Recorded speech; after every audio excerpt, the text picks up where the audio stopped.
Hər burun real olaraq bir hekayədir, amma realistik bir hekayədir. Ona görə biz bugün bu pasiyentimizin üzərində bu hekayədən danışacağıq. Deməli, xanımın burnunda proporsional olaraq fərq burnun uzun olmağıdır. Yəni, buradan da aydın görsənir. Burun nisbətən uzundur, burun ucu biraz sallaqdır və göründüyü kimi pasiyentimizdə alın burun bucağı biraz dərindir.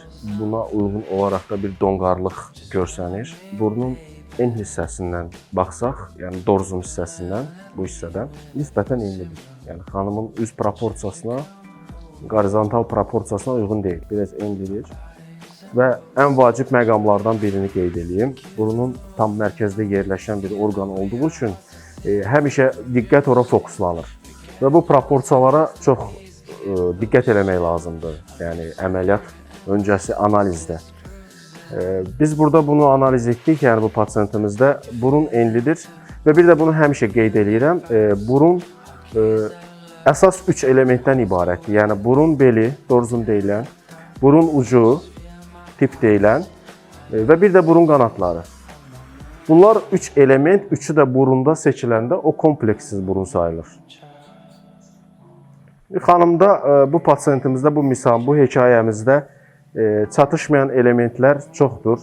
Yəni, burun qanatları belə görünsə də tam fərqlənmir. Burun beli seçilmir burun ucundan.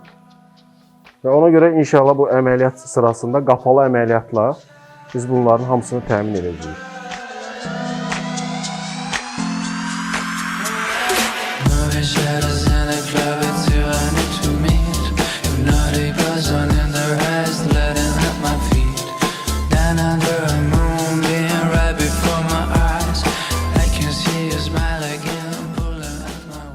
Hər zaman bizə ünvanlanan suallardan biridir. Qapalı əməliyyatda burun ucunda dəyişiklik etmək olmur.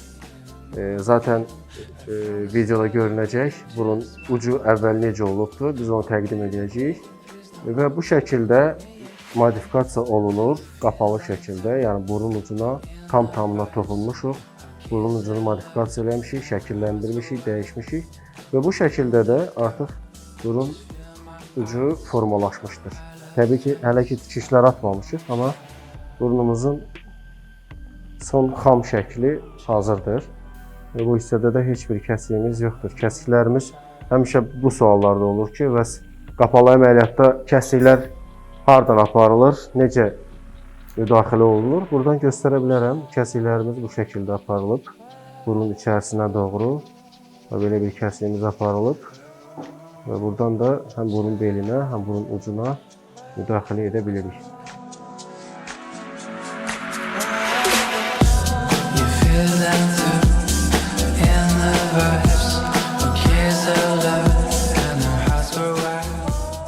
Demək, yeni bir burun hekayəsinin sonuna gəldik, çıxdıq artıq. İndi detallı şəkildə hal-hazırda sizə nəticələri göstərəcəm. Öncə göstərdiyim kimi burun proporsiya uyğun deyil idi. Həm vertikal uyğun idi, amma horizontal uyğun deyil idi. Artıq bunu izah eləmək istəyirəm. Bu alnın tüksüz hissəsindən, yəni bu hissəyə qədər olan məsafə, yəni bu proporsiyamızın bir hissəsidir. Yəni bu 3/1-in biridir. Bu da həmən burundur. Yəni ölçülərimiz eynidir. Bunu göstərirəm. Artıq bu proporsiyanı aldıq. Sonra öncə dediyim kimi burunda 3 element, bu elementlərdən burun beli, dorzum, burun ucu, tip və burun qanatları. Yəni öncəki formada, yəni öncəki burunda bunlar seçilmirdi. Hal-hazırda aydın şəkildə seçilir. Burun qanatları, burnun beli və burnun ucu. Gözəl bir nəticə əldə elədik və bunu biz qapalı icra etdik. Heç bir kəsik aparmadan, yəni üzdə görünən heç bir kəsik aparmadan.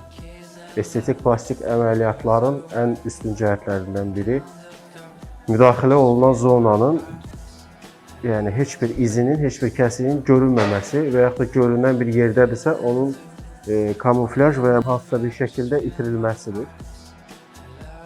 Və burun ucu dayanıqlı və zamanla da hərəkət bir burun ucu olacaq.